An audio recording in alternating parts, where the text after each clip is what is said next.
Good morning. Good morning. This is Spirit Journey.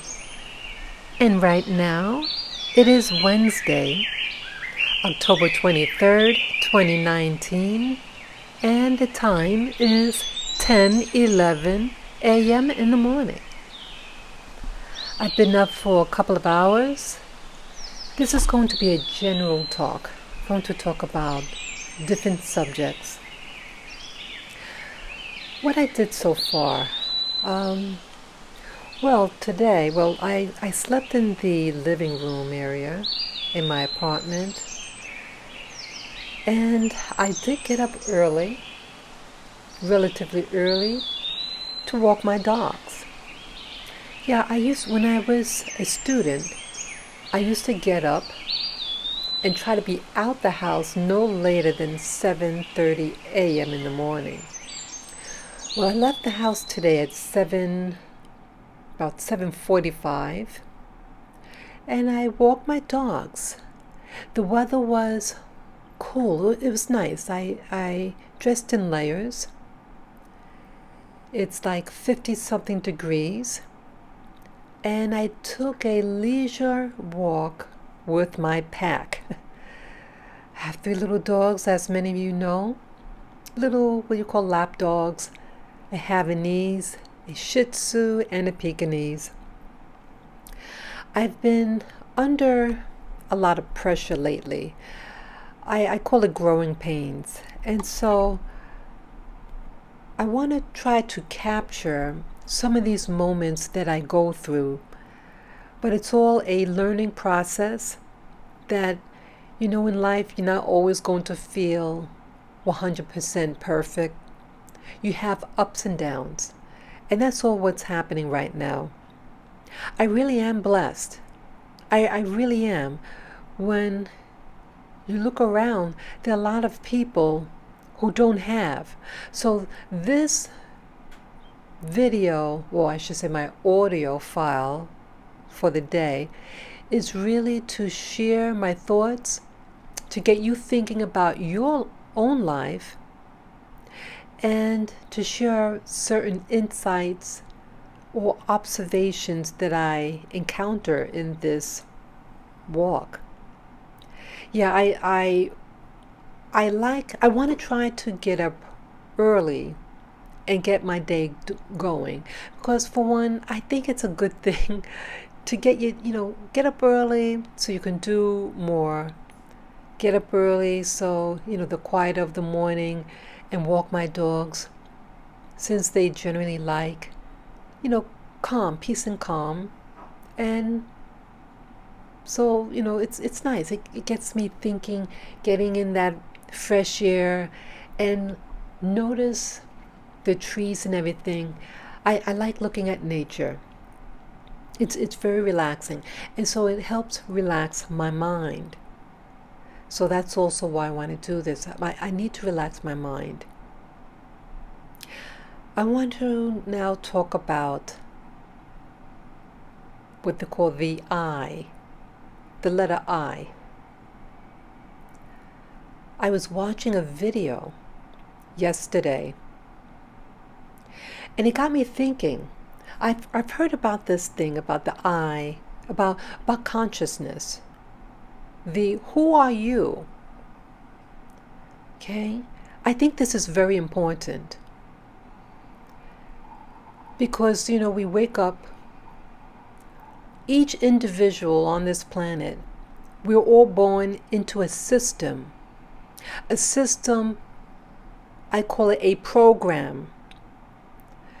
A program based on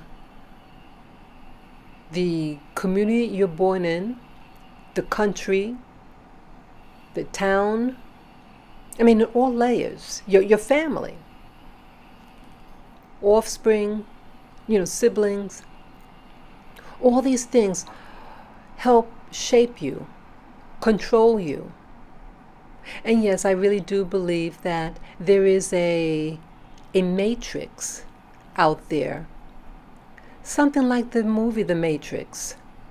There's something that is controlling outside of our full awareness. And we're brought up to think that the total awareness is your personal experiences. Let's say you're brought up in, like myself, brought up in a large city, and you experience what they call racism. Or how about you live in a family and you're the only girl? That's another reality. And so you start to experience sexism. That just because you are a female, you have to do certain things. You have to choose certain occupations. And then inside, you feel kind of rattled, like, hey, why is this? You don't really know what it is, but you feel unsettled. But you keep on going, because again, you're in the system. It's like being raised underwater. You don't realize you're wet. If you live underwater, you don't wake up and say, boy, my edges of my pants are wet. Why is it wet and clammy? You're wet all over. But once in a while, I guess when you're living underwater, metaphorically speaking, you get an air pocket, a bubble, and passes over your body. And then you start to notice the different textures or sensations now because of these air pockets, these bubbles under the water. And you start to notice different sensation / different awarenesses.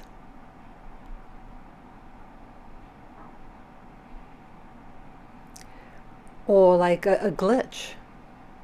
So a glitch happens. Let's say you notice something with let's say a neighbor. And say, how come that happened to so-and-so, but not me, or vice versa? Life is going to start showing you different contrasts. And if you are really start to become aware, you start to notice contrasts and patterns start to form. And so we're going to start asking ourselves certain questions. And we may not even understand what the question is. Something is up. And maybe you start to, what used to not bother you starts to bother you. You start to feel a little edgy. The things that people used to say, you don't like to hear it. You don't want to be around certain people. And maybe those people start to not want to be around you. You don't fit in anymore. And they start to get edgy with you because you're starting to get out of the box. And these other people may not realize what they're doing. They don't like you. They call you the black sheep of the family. They start to disrespect you more. You know, when you just kind of followed along, you know, they really took you for granted. You know, it was always there, you know. Some of us are born into a system and they are born with maybe slightly more awareness than the people that they are around. And because of that, from the very beginning, you are the black sheep of the family, the black sheep of the community. I mean, I hate that expression, you know, but we all know what it means, that expression. So that's why I use it. I mean, you could be the white sheep, the pink sheep, you know, whatever will contrast that you choose to call yourself. So You walk around, you kind of want to fit in, but you realize, why don't I fit in? Why don't I really look like the other people? There's something a little different than me. How come people at work, I mean, I am born and raised here, I speak the language, but somehow the things that they talk about, you don't want to hear. You don't want to hear about the who slept with so and so, or I want to, you know, let's let's do this activity, and you start to feel like you're judging. You start to judge everybody, and yes, you judge yourself also in the beginning. You did, but you're irritable, and so these topics and things and potty mouth and these lifestyles of certain people, you just don't want, you want to be away. And then you get upset and you say, wow, how come I don't have friends? How come I'm a loner? If you're around them, you say, okay, let me just be around more people.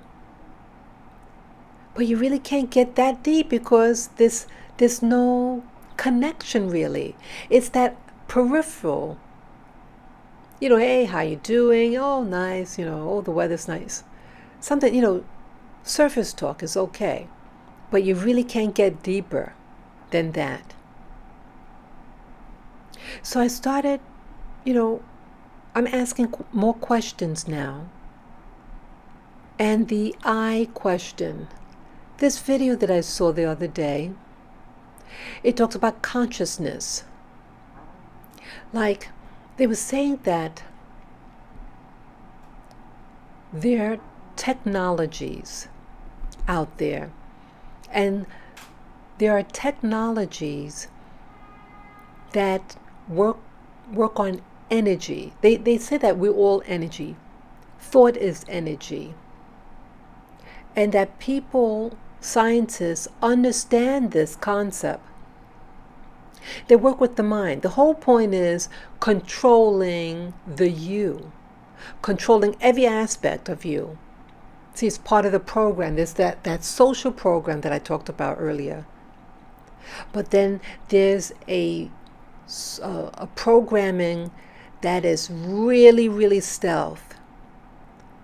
You have scientists, according to some people, say that they are scientists. People who study energy and the mind and mind control.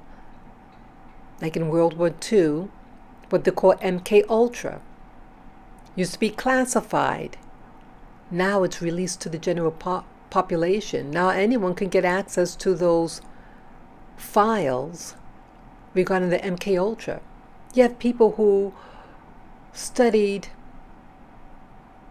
how they could influence behavior. They used LSD, electroshock therapy, all these weird things to what? To control you. So they devise this device that could, what they call mapping, to it could read your brain patterns. We all have a brain pattern. Think of your brain like a computer.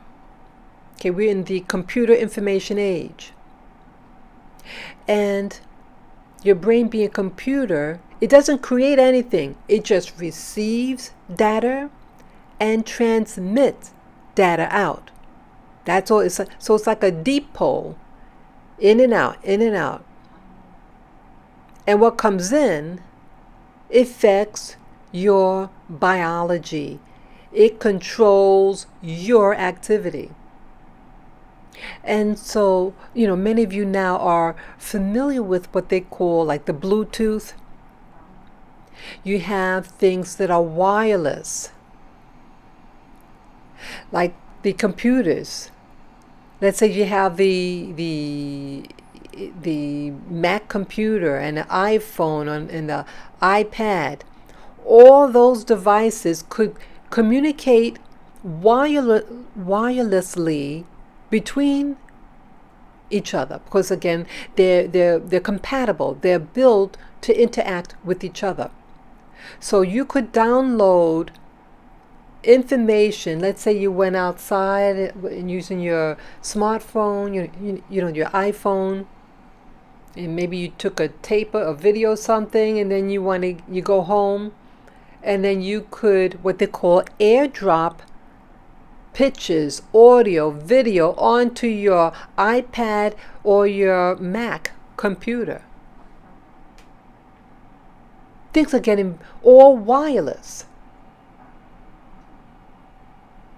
And with that information, imagine someone who understands, let's say, who is a technician, and they understand about computers, and they know that the brain is a computer. Well, they could tap information in. They can also read your data. They could like you ever edit a video, a voice wave. Let's say you're doing an audio file and you want to edit, so you're like a sound engineer, and there are different patterns. It goes like up and down, like a wave pattern. And when you talk into it, and let's say you make the wave pattern big so you can see the pattern clearly, you can start understanding what those patterns mean. Let's say the word the or street, and you see what the shape of the pattern looks like. So you can get to a point where you don't even have to hear the audio. You just read the wave file, the wave pattern, what it's saying. So the same thing with the brain. They're wave patterns. You just translate those wave patterns onto a piece of paper as it's going along. Like when they do those I think call it EKGs, and there's a paper and this pen, and then the thing goes up and down to read the brain waves or even the heart waves. Those are all waves, and it's communicating something if you understand how to read it. So imagine the brain being receptor and receiver. So these scientists now know how to read those patterns. So what does that mean? That they can read your mind. You could be thinking and it's reading your mind. Not only that, they use the term like brain pattern, and that a signature, a brain signature, and each one of us have our own brain signature, like a thumbprint. Each of us have different thumbprints. Some of them might be similar, but it's not identical. And so they fine-tune it to identify the brain pattern or signature of that individual. And then they can tap in, and then they could access it, data, information, energy, impulse into your brainwave activity, disrupt it, influence you, can make you hear things. Because again, the brain is a receptor, and part of the brain is a receptor for audio, to hear things. Well, it can set audio like the Bluetooth, like the computers could communicate with each other. If you download it, it can communicate with each other. And it could send information to your audio cortex, your part of the brain for visual, could send an electrical impulse that translates into a visual thing, and it can control you. You ever notice sometimes you might see people, like, especially if you live in a big city like I do. I live in New York City. And sometimes you watch these derelicts, as some people call them, street people, homeless, and they look real destitute. And sometimes you see them looking and arguing with something that's there, that they see, but you don't see anything. Sometimes they're arguing with it, and I'm watching this person. You see them engaging in something, yelling, arguing, and looking at something as if something's there. I'm wondering whether these people are being tapped into their personal brain signature and influencing their behavior. And their behavior is being studied. Some of these videos that I've been watching said that some people are studied over time. It's like what they call the targeted individual, that genre. That you have people, and most of these people, about 70% of these targeted individuals, also known as TIs, are women. Professional women.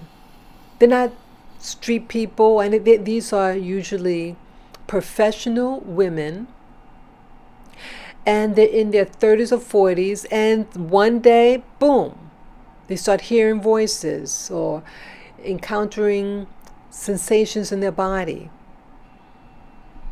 And some of them have encountered these weird phenomena for like 10 years or more. These people are being studied, and they want to see how long does it take for their destruction. So you have what I'm talking about, the mad scientist.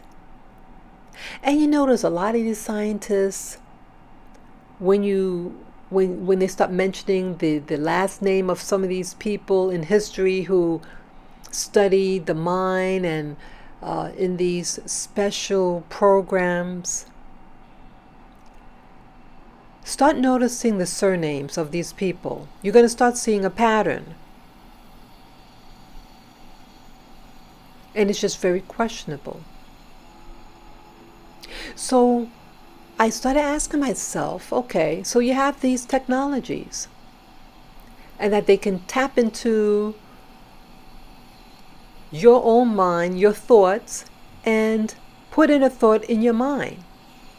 Talk to you. Tell you to do bad things. You know, there's always bad things. Why can't these things, like some people might call them demons, well, how come, if you have, according to the Bible, only 1/3 of the angels fell, so where are the other 2/3? Where are they? And how come they're not talking to you and telling you to do good things, acts of kindness? Why only the 1/3 telling you to do all these bad things? If they're on our side, this 2/3 of the angels, it seems like only this 1/3 is controlling everything and causing havoc. And you cry and you cry, you ask for help, and you're not getting it. So I don't believe in what I was taught with the Bible. I used to be a Christian, a devout Christian. I read my word every day, went to church, paid my tithes and offering. That's part of the illusion. The program. Religion, traditional religion, in my opinion, is part of the program. I don't know how a God could say, I'm coming back soon, and you die, so that person never received that promise. So I don't believe in this Jesus, this Bible religion. But there are many good things one could learn about the Bible. Some, be nice to people, all that flowery stuff. But you notice those people who are in power in religion, you notice how wicked they are, and you notice that they seem to be preoccupied with sex, with having sex with vulnerable women and children. You notice that? In one of my recent videos that I put up, that this Catholic church in, I think, Idaho went to some national forest, and with this mountain and pine trees, it looked absolutely beautiful, and lakes. And so, we should start a such and such right here. Let's build this big church, and it'd be for boys. Hello. See that?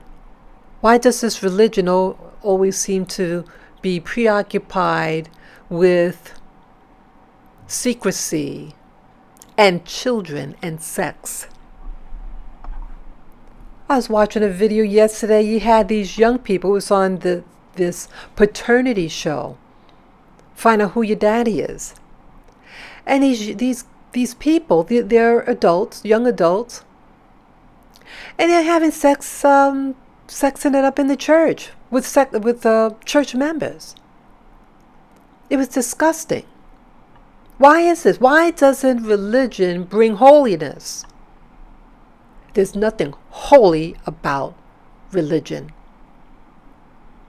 So either way, about this I and consciousness, so I started asking myself, well, if everything has to do with energy, and you could mimic the mind, these technologies could put thoughts in your head, and you think it's your voice, because again, they mapped out your brain signature, and we have thoughts. Some of our thoughts are ours, but they can mimic your thoughts. They can make you hungry. Say, hey, I want a pizza. Hey, I want to go and, go out with that guy or girl. Hey, I want to do this for a living. I don't feel like getting up this morning. They can make you think that it's you, and you just fall right in. Because, see, again, we're biochemical. That it's the biochemical energies that animate our physical body. We are nothing more than a machine, a computer, an AI. We are a computer. And this consciousness that we call I controls this domain that we call our body. But things are getting sophisticated now. And this energy that can mimic our thoughts enter our skull. They use low wave frequencies, microwave frequencies, and go right through your skull, painlessly alter your thoughts. And sometimes some things could be a complete takeover. Think of it as a house. You have a house, you have belongings inside that house, you have a sophisticated security system. Well, as you see, some houses get broken into. You get more and more sophisticated tools that can break into sophisticated security systems. They could come in, rearrange your stuff, but if they want to harass you, yeah, I come in. I'm letting you know that I could come and go anytime I feel like it. Rearrange your furniture, take food from your refrigerator and leave. And then when you come home from where you were, you see that things are amiss. food taken from your refrigerator. They could put even, dirty dishes in your sink. Let you know, yeah, I was here, all right.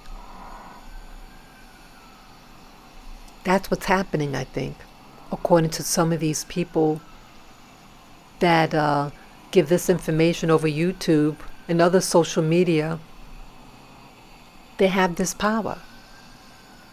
So let's say you're sleeping. Someone may be tapping into your energies when you're sleeping. Maybe they can put in certain types of dreams in your head. Maybe they can make you walk in your sleep. Maybe they can have a complete takeover over your mind. Some people call that possession. What about what they call the, what do you call it? Dissociative identity disorder? You have a different personality, different identity, same body, different personalities, multiple personalities, like the movie Sybil that came out some years ago in the early 1980s. What was that all about? This person was traumatized. It was a young girl who was traumatized sexually, physically by her mother. Today we would call that satanic ritual abuse, the things that happened to her. Yeah, I remember that movie. And she developed, to cope, different personalities. And some of the personalities aren't familiar or have knowledge of the other personalities. They may wake up in a new environment and they don't know how they got there, the individual. And this happens a lot. And that's how some of the people realize that they have it, because they wake up not knowing how they got to where they got to, wearing clothes that it's not their usual. And so they go to the doctor to find out, and they realize, hey, they have multiple personalities. What about what they call the super soldiers? That I've been watching that genre, the super soldier program, and that they had these technologies. I interviewed this one person, Tony Rodriguez, who asserted that he was kidnapped as a child, and they tortured him physically and sexually, sold him to different people, take his mind, put it in a clone body, take it back, boom. And most of his memory was gone, and then one day he got a download of memory. So it sounds like you have a large system, and for whatever reason they choose who they choose to do this. But it's happening.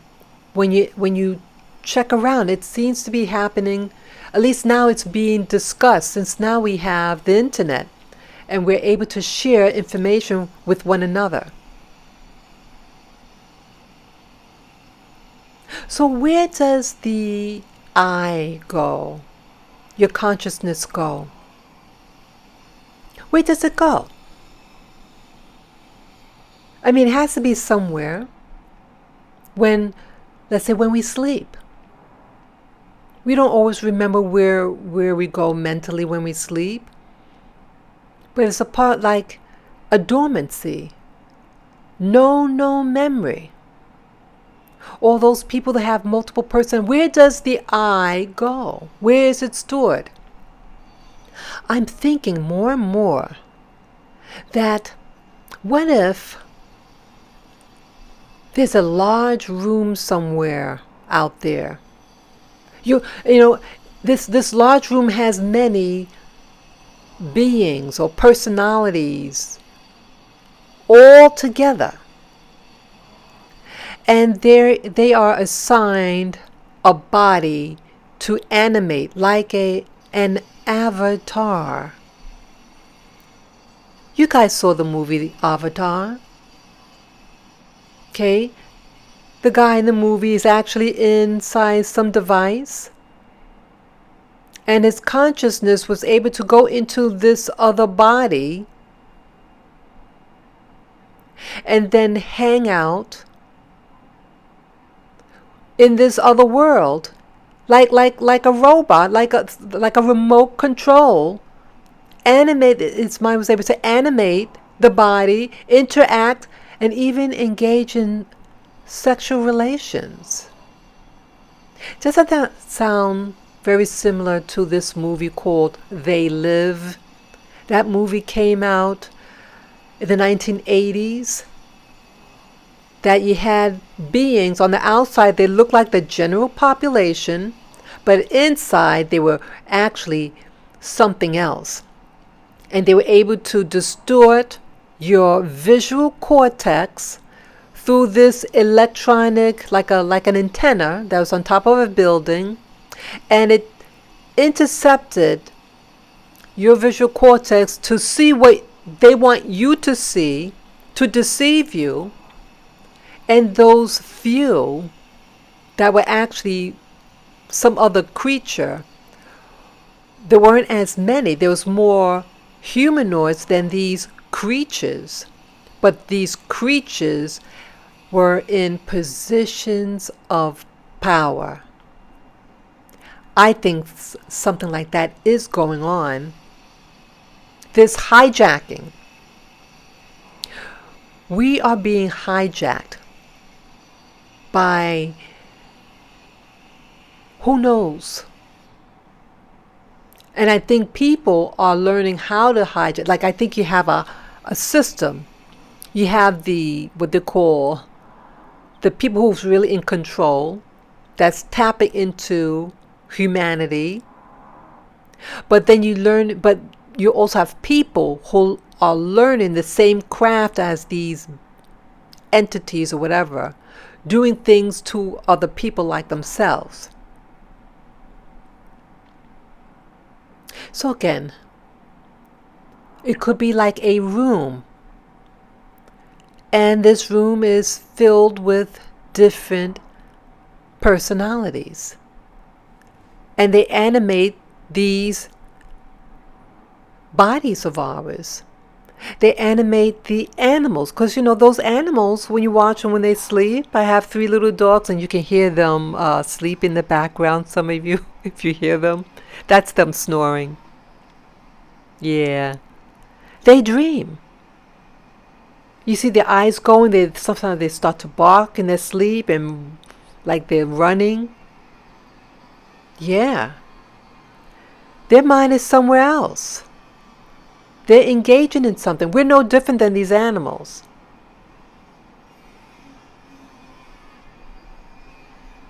And so where does this I go? Who is the I? Who is our consciousness? How is it decided which body we get? Why do we even need a body? Why can't we just be spiritual, spirit energies? Why are we trapped in this body? I don't know why. It seems like a waste of time. But it's not a waste of time because it's an elaborate system.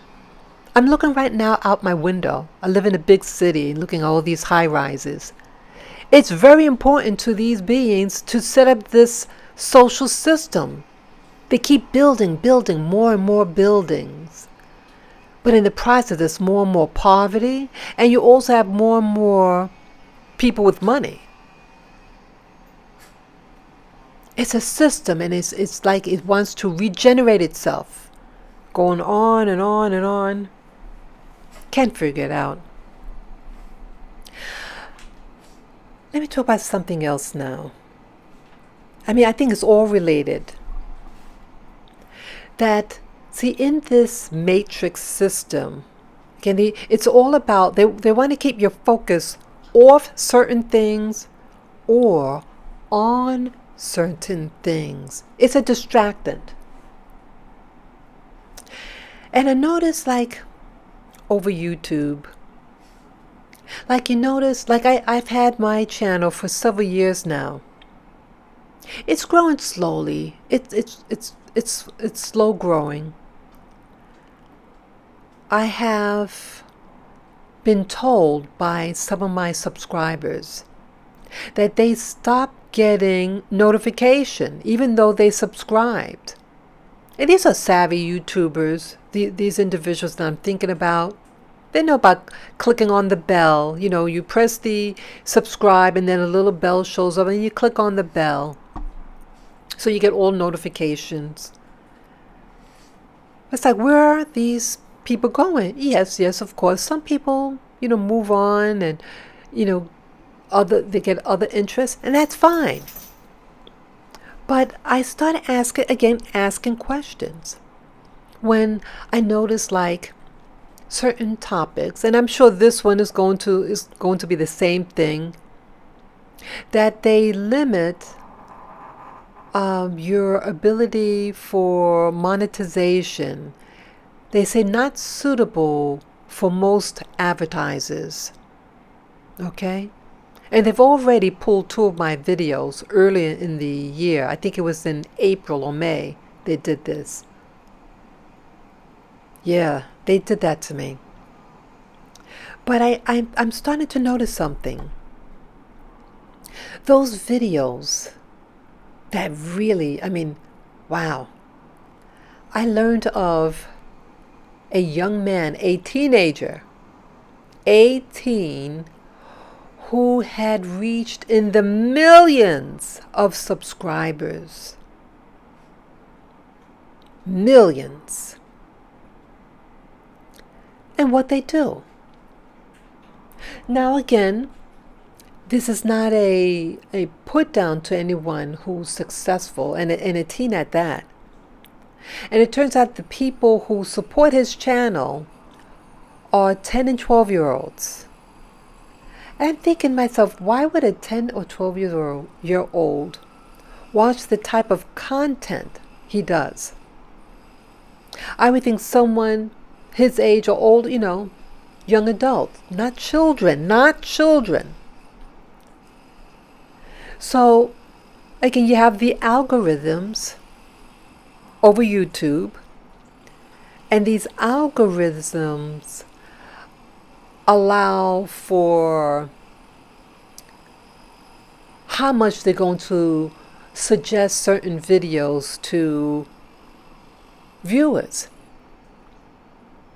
They may encourage some videos out there. They make sure that the bulk or certain demographics get certain content. And then some content, they say, no, we don't want people to get this content. So, they're going to minimize it. They might first give you the warning, we're not going to monetize, or not suitable for most advertisers. Or they might just say, hey, you're hate speech. So it's a censorship through this social media that I'm on right now. And so they are indirectly with this algorithm. What's the outcome? The outcome is heavy play, showing most, appealing to 10, 12-year-olds, getting them confused. See, right now, they want you to be mentally confused. This is part of the program. Okay? And that's why they're being promoted. They want certain people to think a certain way so they become confused. And they're using this individual. See, again, kids like fantasy and play and, like it's a play, a costume. So I think that's what's appealing to them, that the make-believe, the fantasy of what this person is doing. But this person, it came out what this person was doing. And they were using their popularity to assert its influence over people who don't think like him. And when it was said that They don't care that that person is not of the same mindset, that they're a YouTube celebrity, and that they're going to make that person as they are. So if they can do that to another teen that he or she came in contact with, can't they also do that with the little boys and little girls, the 10 and 12-year-olds who are watching? Huh? It's all implied. Make them, those little children, just as that teenager is. Confuse them mentally about their identity.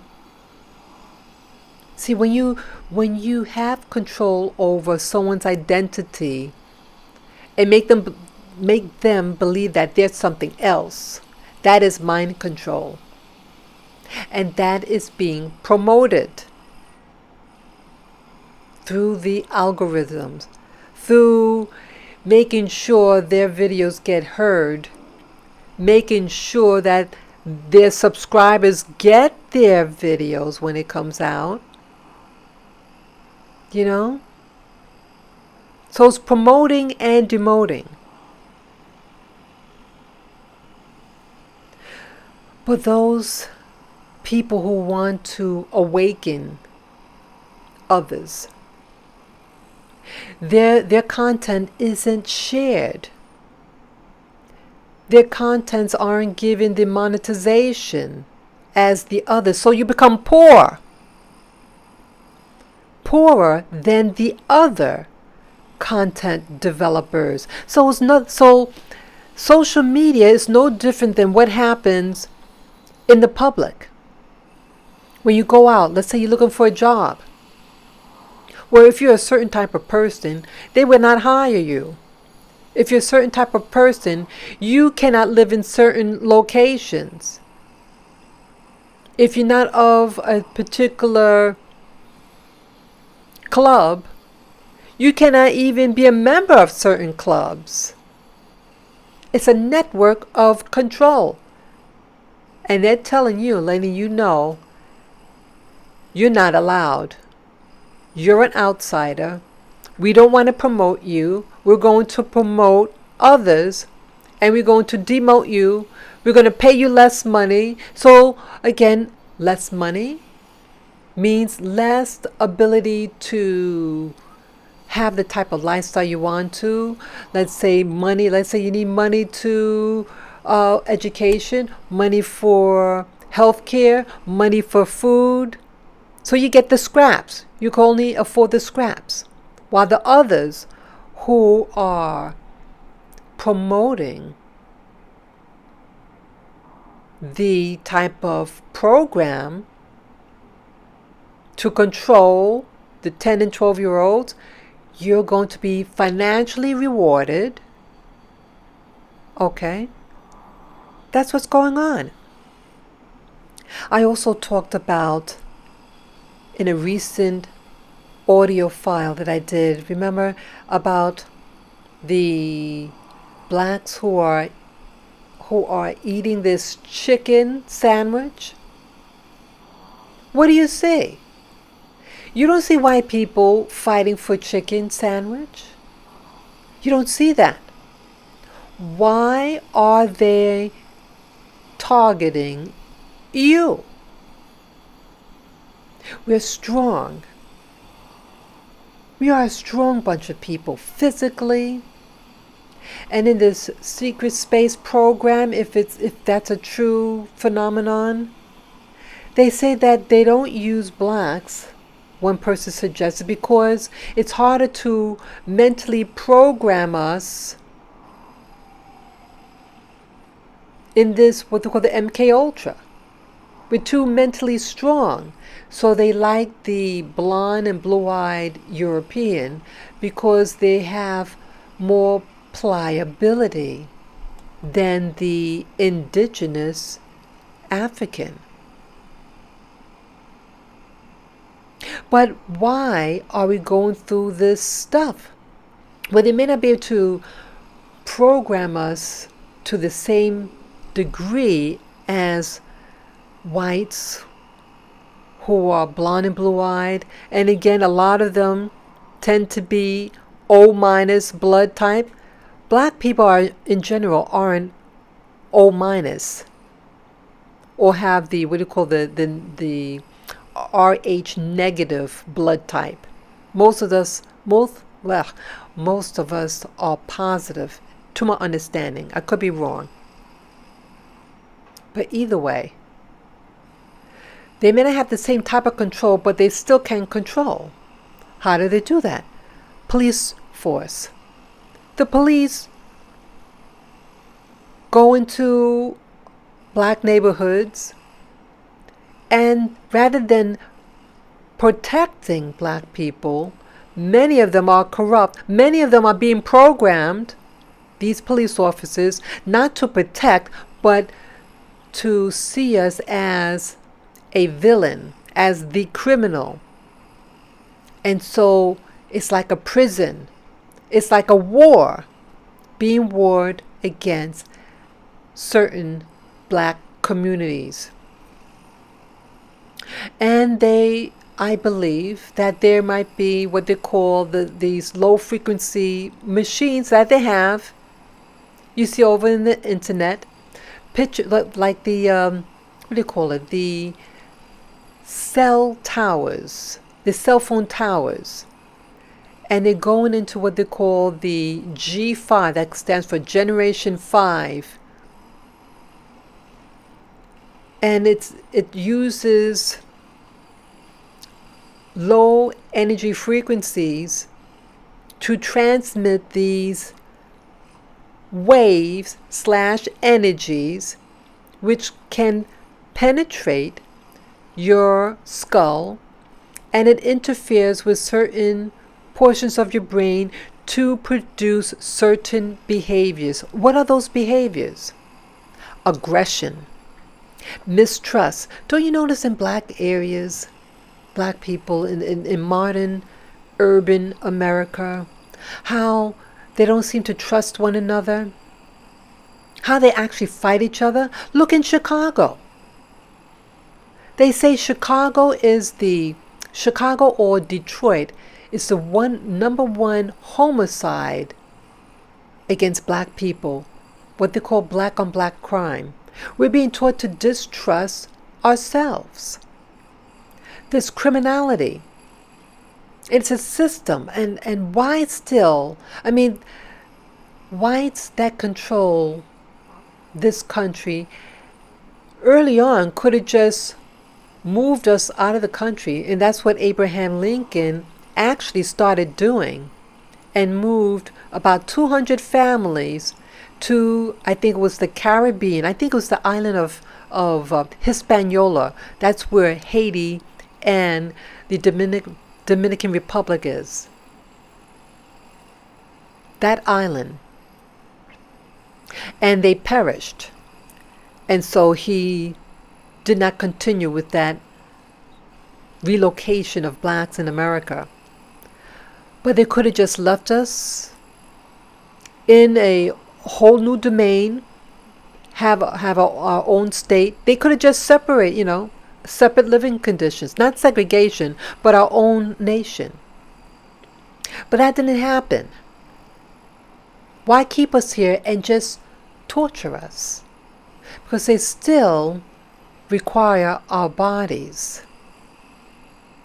But you have now all these technologies. You have computers. You have, they even bringing in people from all over the world to work here and doing something.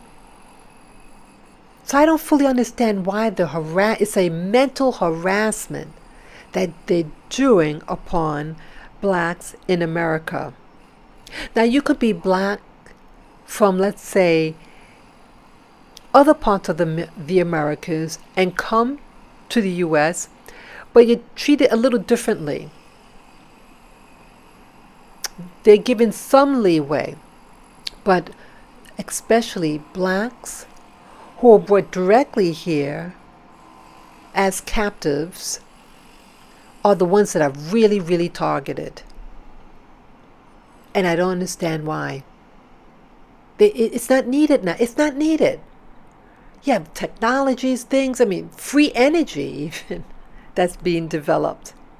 But they want to hide it, the system. Yeah, it's really something. So I think, when you start analyzing and looking in certain communities that there's a behavior, it's a behavioral pattern that is established, and the aggression, the depression, and the mistrust, and the infighting. They're fighting in the black schools. Fighting. Now, they want you to think it's because of our color. But the term black or black people is a code. So I want to emphasize that to the hearer of this video. Black people is not a genetics per se. Black people is a code. C-O-D-E. Code. It's a code name. And that code is a designation of where you fit in the social system. White people or white is also a code that designates how and what you are to receive and your position in the social system. It's not actually your skin color.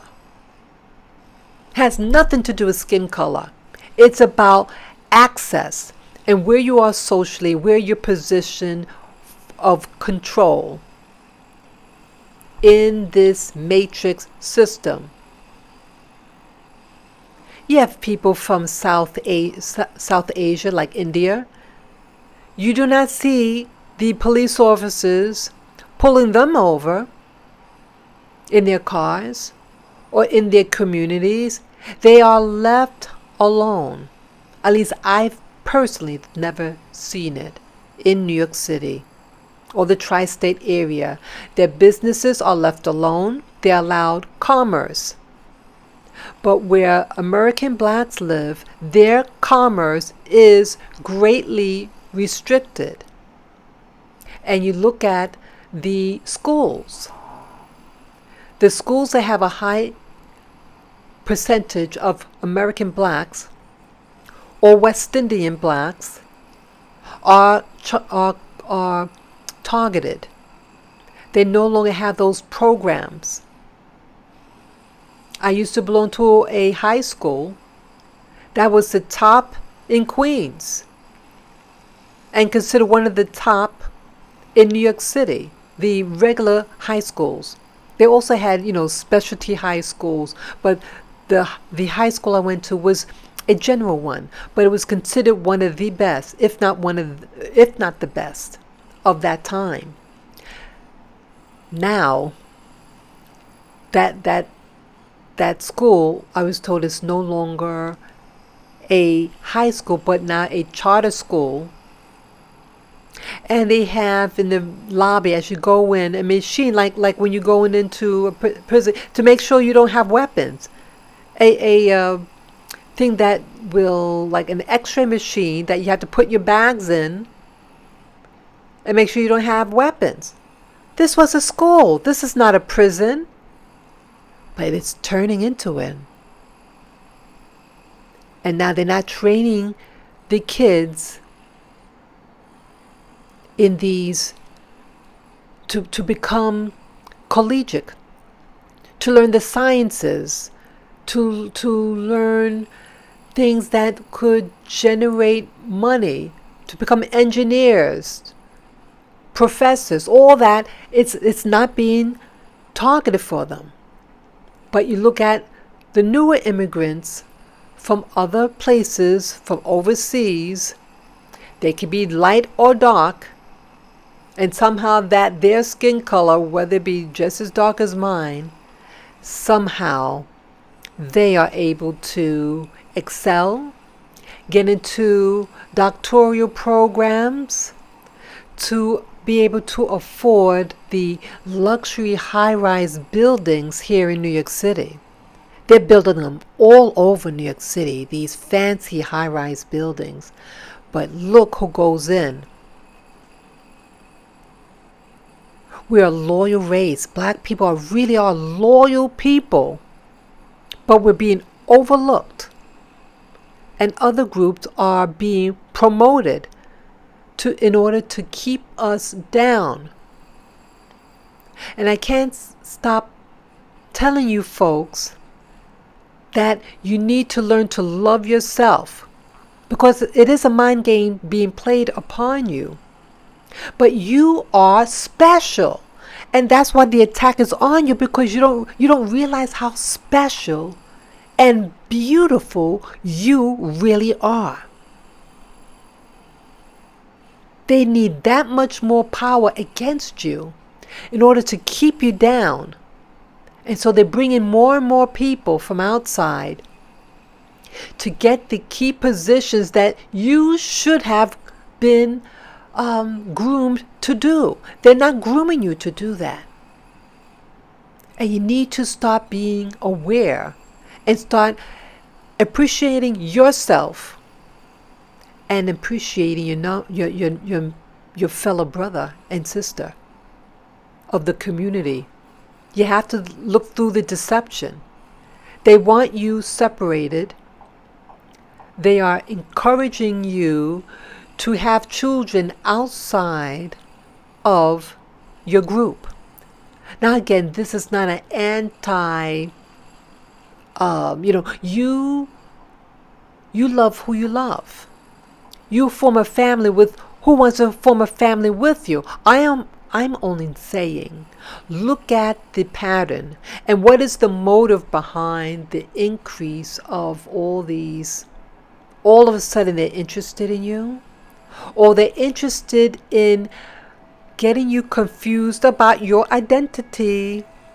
Okay? There are different forms of identity, and I don't need to tell you specifically. You're an intelligent bunch. Anyone who's watching and listening to this video, you know pretty well what type of identities that are out there. And you live in a big city. What's being promoted? You see what's being promoted. As I made mention earlier, that YouTuber who's got in the millions, he at one time had 18 million subscribers to promote what they wanted to promote, and to influence and to confuse the identity of 10 and 12-year-old children. Well, there's racial identity. They want you to confuse your racial identity. That's a biggie. If you can confuse someone's racial identity even, and who really is historically your enemy, and you start to think that they're your friend and that the other is your enemy, so it's another way of controlling you. So they don't need to put white sheets over their head and with horses and shoot you anymore. They don't need to do that. That's the dirty way. They use mind control and make you not desire your own, and make you hate your own. And then you have a kid outside of your group. Your kid doesn't know who they are, your identity. Who's usually being targeted? The black male is the one that's usually being targeted.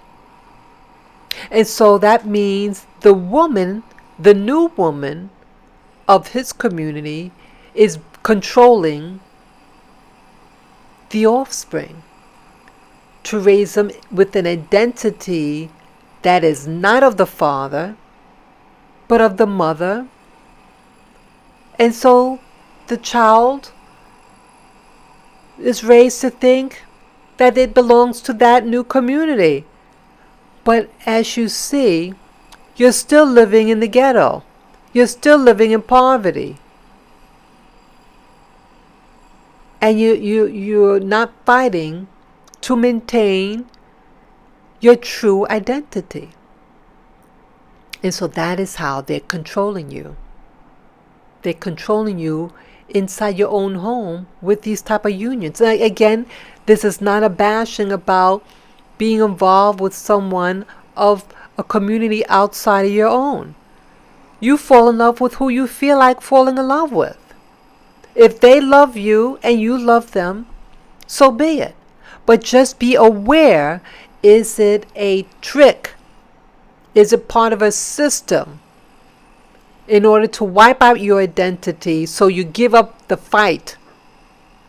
You give up fighting because you think you're part of the new system. Just be aware. Just be aware. That's all I'm saying. I noticed something else that's happening. Sometimes like I walk my dog. And the recklessness of some people when you're walking your dog. See, where I live in New York City, yes, you have plenty of dog walkers now. It's becoming very, very popular. But if you really look at the dog walkers, many of these, it's not a put down, but I'm calling it what it is. Many of these dog walkers are members of communities who are, let's say, poor. They're generally poor, drug type people, what they call poor white, you know what. They're like on the edge of the street, on the edge of real severe poverty, but they're just existing. If you look at them closely, most of them look very depressed and angry. They can be walking their pack, but they're not happy. They look like what they look like. And I see that amongst the homeless community, or that fringe, they're on the edge, that they don't seem to like each other. Like, you watch them. Not just the dog walkers, but like the people of the street. And that there's a mistrust even amongst them, a protective, an edge about them, a offensive stance that they have. And one day, I started noticing this one day when I was sitting on a chair on 34th Street. And a homeless woman, she was a black woman, dark-skinned black woman, very heavy set, wearing, layers, dark colors. And she says, "May I sit down next to you?" I said, "Sure." I'm thinking, it's not my chair. This is a public bench. This was right by Macy's at Harris Square. Right on 34th Street, they have these little benches that you could sit down on facing the buildings. And then we just started talking. And she talked about her life. And again, I gathered, you could tell that she might have been a smart black woman. She was a modest upbringing, not a wealthy girl, but just an average urban black. And something happened to her. She used to live with her mother or grandmother and the other siblings. When the lady died, they kicked out this particular sibling. Again, that some people aren't liked. They're considered the black sheep. She's considered one of the black sheep. So she had, she was creative. She, I think, made jewelry or something. And some years ago, they used to have these free bus, no, not free. Was it? I forget now whether it was free, but they used to, the cities used to give out these passes, these bus passes, because see, the cities didn't want to have vagrancies. So say, hey, we just give them a pass. It was, I think, a monthly pass or yearly pass, and they can go anywhere in the United States, including Canada, with this pass. Just enter on the bus, boom, go all over. They no longer have this program. But this woman took advantage of that program, and every year when she felt like she needed to move and sell her wares in another location, that's what she did. She said she loved it. But it didn't happen anymore. They stopped the program. And she had gone into a shelter in New York City, and she told me that she got raped. Something horribly happened to her when she started talking. Some of the things she was saying was really, you could tell she really needed someone to talk to. I really felt badly for her, and that it was a sexual trauma so deep that it affected her psyche in a severe way. Well, either way, we were talking, and she's sharing her story, and a man he was walking by, a relatively young man. He could have been in his 30s. And it looked like he wanted to attack her, but he withheld harassing her because I was sitting there. I was wearing so-called, I was wearing a sundress, I was all dressed and everything. And so my being so-called of the mainstream world rather than in the, what do you call, the homeless world. See, there's different social stratification. Like, there's different systems. You have the so-called world that I live in, the so-called relatively mainstream home, you have your own place, apartment or house to live in. And then you have the homeless community. They have their own sets of rules and, stuff going on in their world. So their world stays with their world, and they victimize and attack one another, I see. When I saw that, and I said, this person, if this woman wasn't so-called homeless, or says that she was he wouldn't have done that to her. One thing, if a guy tried to attack someone like me, the police would probably come very quickly.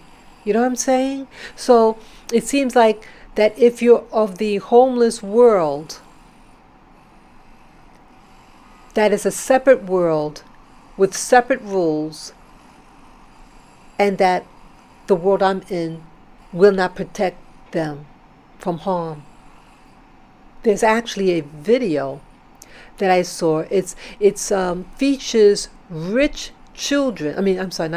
Rich people, young people, like 19 or 21 years old, 23, 25, the ultra rich, and have them live a homeless lifestyle, to live on the street, physically on the street like a homeless person, for a period of 3 days.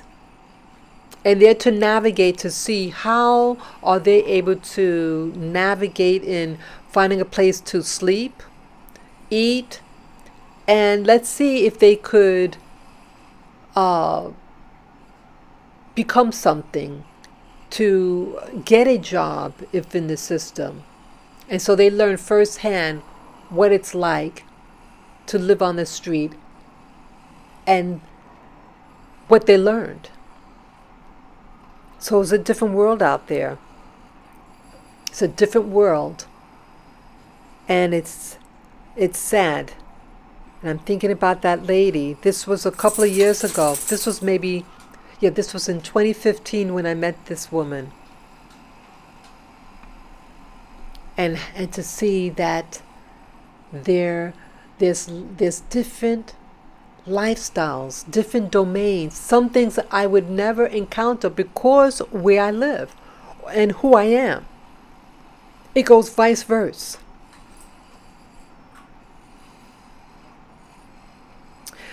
So these are so many obstacles. I want to talk about this one other thing about some of the things that I've been seeing in my meditation world. What I've been seeing. Again, I think I'm going to talk about this because again, it's about awareness, perception, and again, about different realities. Again, for those of you who are listening and got this far in this audio, that when I wake up in the morning, or from dreaming, I keep my eyes closed. I don't open my eyes, and I just relax there in my bed or wherever, or the sofa, and I'm just looking behind my eyelids. Sometimes I start to see images. It's usually very, very, very faint. Well, today, what I saw, it was extreme. You just really just see like textures. I mean, you see darkness, all darkness. Again, my eyes are closed and it's dark outside. Still, it's early morning. But I saw something like the texture started to have a look like, you know what a carriage is? An old-fashioned carriage with the large wheels, like a wooden wheel, a coach, like what they use, what looks almost like a horse and buggy type of thing. But I don't think that, no, this didn't have horses, but that type of thing. And it seemed like it was moving, because you see the texture as if a sensation of movement that is moving past something. And again, it's very, very, very faint. And then in the very center of it, it was like a clearer, like a circle, an inner circle within this carriage or buggy, whatever you call it. And inside, it looked like, with a parade, you have a street, and then on the opposite sides of the street, you see people, packs of people stand. That's what it seemed like. Again, this was extremely faint, like a mottled texture. But within that circle, did I see what looked like a parade? You see the people standing on the opposite side of the street, but I didn't see anything in the middle of the street walking. It was clear, but you see all these people standing, and then on the outside of this circle is that carriage. Big carriage, large wheels, and it seemed to be moving forward. And then again it diminished, and then it seemed like a sensation of, texture seemed like a large body of water. Large body of water. Calm the water, but you can see like some slight ripples in the water. And then I think it went back to this carriage thing that was even, really faint. And that's basically what I saw today. Yes, that's basically what I saw today. So yes, I mentioned a lot of things. See, maybe if there's anything else here. Yeah, so that's basically what I wish to share. And again, we have to really start learning to embrace embrace yourself, and embrace the group that you are affiliated with, try to somehow see through the deception.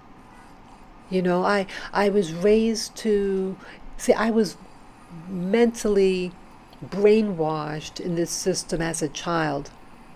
I didn't like myself. And I did not like, and I feared my fellow black people. I feared us. I never used to look in the mirror. I was becoming afraid of my own race. And then life happened, and I started to question. And now when I walk the streets in New York City, I no longer fear the black man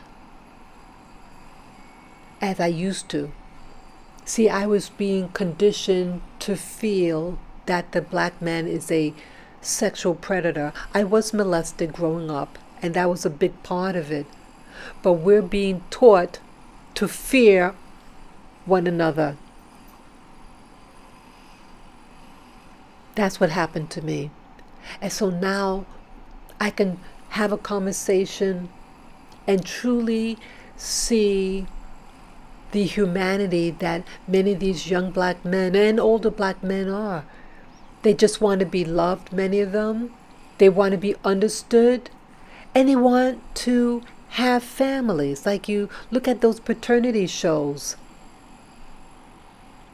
And some of these black guys, they don't have anything else, but they want a sense of family. They want family, and they want to be dads, some of them, many of them. So I have compassion for them. And so now they say hello. Hey, how you doing? Most of them are very respectful. And it's like I can truly walk in that assurance. They know that I'm not their enemy. Before I used to think that they were my enemy. I walked in fear. Now I can just say, hey, good morning, good afternoon. And so I see this transformation in myself to see through this illusion. Again, not all of us are goodly people. And like I was going to say about almost forgot about the reckless dog walker. I mean, the recklessness that could happen to some dog walkers. That I was walking with my 3 dogs, and some of the people from the community, in their anger, if you just look at them, and what happened to me yesterday, like I'm walking alongside the wall of the building, I'm approaching where I live, and I might be just a foot away from the wall. Like, I have to allow my dogs to walk beside me on the side of the wall, and a young man walks, and he just kind of just steps over my dog, almost like total disrespect. The person could have gone around to the left of me. It's one of those real broad sidewalks. But see, this is also what's happening. There's a disrespect for life. And yes, that was the point I was going to make with the dog walkers. I'm sorry, I almost forgot the point. That a lot of these dog walkers, I'm not a dog walker, these are actually my dogs, but a lot of people who walk these packs of dogs are people of a particular community of the down and out, of the homeless, and this is the only way that they can make some money, and they're struggling, they're not respected. And so you have these people, and you have some dog walkers that are women. And some of the men try to take advantage and disrespect their making their own money. And that's what I think what happened to me yesterday. Even though those are my 3 dogs, but it's that resentment.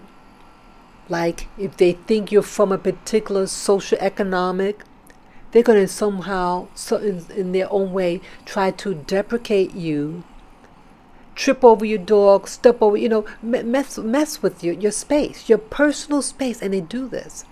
It's happened several times. And I protect over my dogs. And these are men. And some of them do this. And it's sad. So this is a wake-up call. Don't fall for the trap of being a predator. You have to start increasing your energy, your conscious level, that you're being controlled and you're being taught to dislike one another, to kill yourselves, each other. You gotta waken up. You're being deceived, and you need to overcome what they want you to become.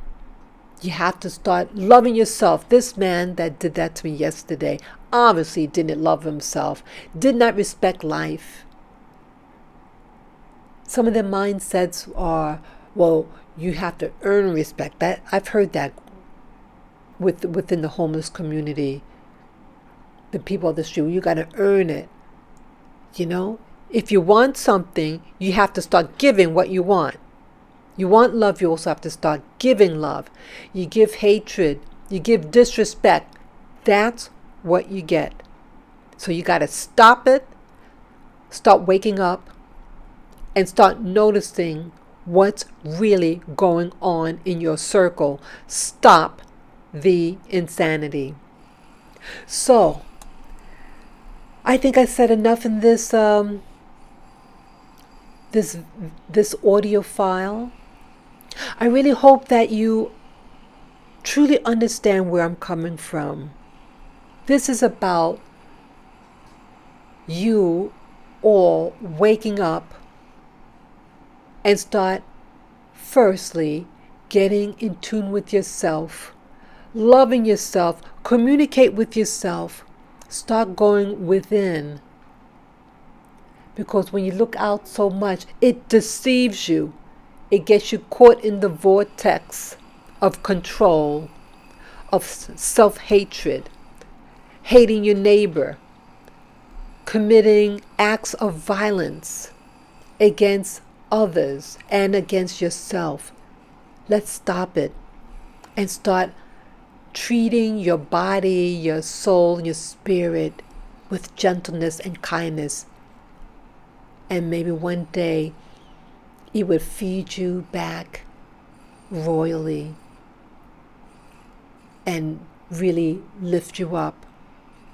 So I thank you all for listening to this video, this audio file, and that definitely share this video with friends, family members. You can comment below what interests you in this video to add insights. And those of you who like this content and my channel, you want to support it, I invite you to PayPal me. Just go to my channel, Spirit Journey, and the top right of the banner of my channel page, you will see a PayPal me link. Just click on the link and follow the prompts. And any amount that touches your heart to give, I thank you for doing such. And I thank you in advance. Peace, love, and joy to you.